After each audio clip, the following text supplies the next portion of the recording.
Can you imagine if, brand new sales employee, day one, you walk in, people just like walk by you?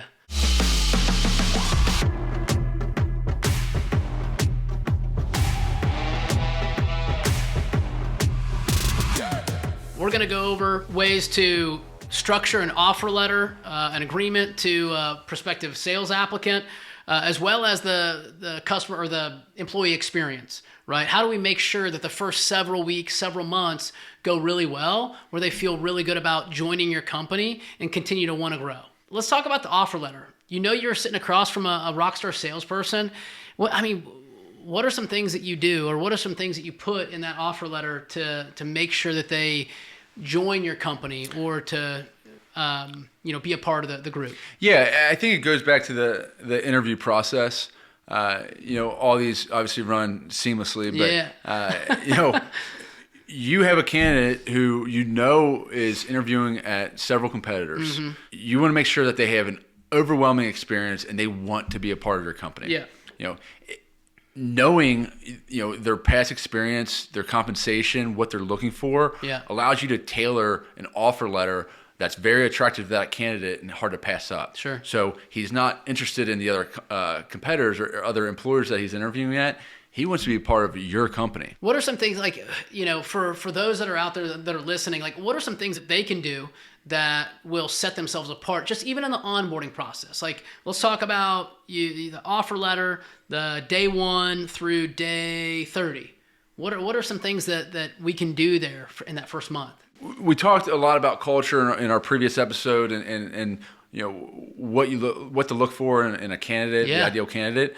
I think from the applicant's perspective, you want to have a great experience, and you want to trust that that's the right company and team for you, and it'll fit what you are looking for. So I think what you can do is just be very transparent. Yeah, I love it. I don't think there's any reason to sugarcoat the role, to fluff up the expectations.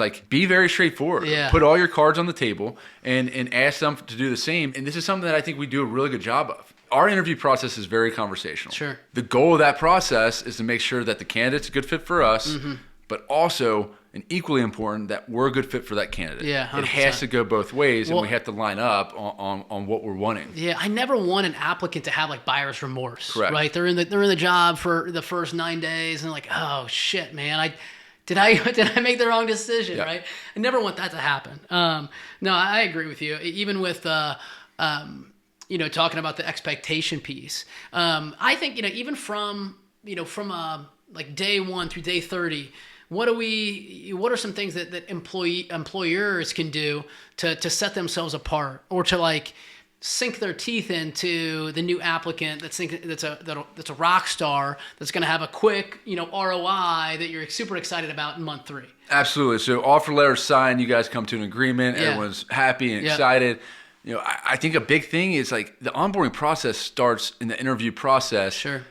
There's touch points in between the interview process and their actual first day. Yeah. So making sure the team's involved, making sure that candidate knows that the team is very excited to have them a part. Yeah. Let's hit the ground running. It's a sales company. Let's beat our chest. Get the whole 9 yards. Yeah. Not necessarily that, but who's your direct supervisor? Sure. Remove any doubt or concern about their first day, their anxiety about that first day. Remove all that and make them feel comfortable and ready to go on the first day. So have their direct supervisor, but also upper level management or executives reach out to them, maybe a handwritten card or a text. Yep. Hey, John Doe, very excited for you to get started on Monday. This is my cell phone number if you need anything at all. Dress code's this on your first day. We got your lunch taken care of. Yep. Here are the hours, so on and so forth. So they're not just showing up, have no idea what they expect on their first day. Yeah, just being a random person. I love that, man. I love the personal touch, right? Even a call on the Friday before, yep. Or, you mentioned it, a text or a call on the morning of, even lunch on day 1, and, making sure that they're being visible to the team, right? Having the team come over, shake their hand, say, hey, Absolutely. We're glad that you're a part of the team, right? To me, those are 2 or 3 things that like don't take a lot of effort, Correct. but bring so much value, especially to that applicant that you want to be there, for the long run. Yeah, I would say, from the time they walk in, Yep. give them a tour. I know Yep. they saw it in the interview process, but they may not have seen the entire office. But Sure. this is your desk. Here's who you'll be sitting with. This Yeah. is your team. Here's your notepad, pens. This is where the supply closet is. Here's Yeah. your swag, your cup, your shirt, whatever it may be. Yeah. That way, they're starting to get that sense of pride in the company that they now work at. Yeah, I think, even like thinking about that, like love all of this that we're talking about. And I think there's some really like good takeaways, especially, for people that are listening. But I also like, okay, let's flip that 180, right? Can you imagine if, brand new sales employee, day one, you walk in, people just like walk by you, right? Yep. And then like you have no idea, there's no pen at your desk, there's no notebook. The manager comes over, gives you like a head nod. I mean, can you imagine?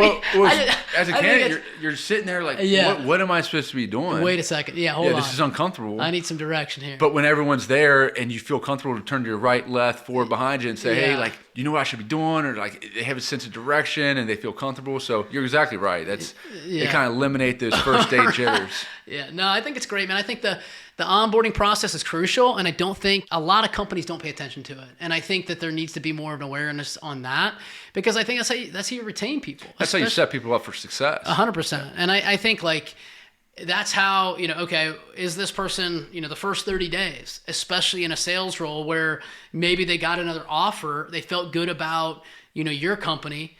And maybe that turns in the first, 14 to 30 days where, well, maybe I made the wrong decision. Let me call that guy back. Yep. Hey, you still got that job opportunity? I think I made the wrong decision. You never want that to happen, right? And you're going to get a lot of that information from that employee, especially during their one-on-ones, which we'll talk about next. Your employees feel a lot of times more comfortable in that one-on-one environment. They're going to be more vulnerable. They're going to be more open about what they're struggling with or how they truly feel. And I think that's where you uncover a lot of issues that they may not tell you, in a group environment.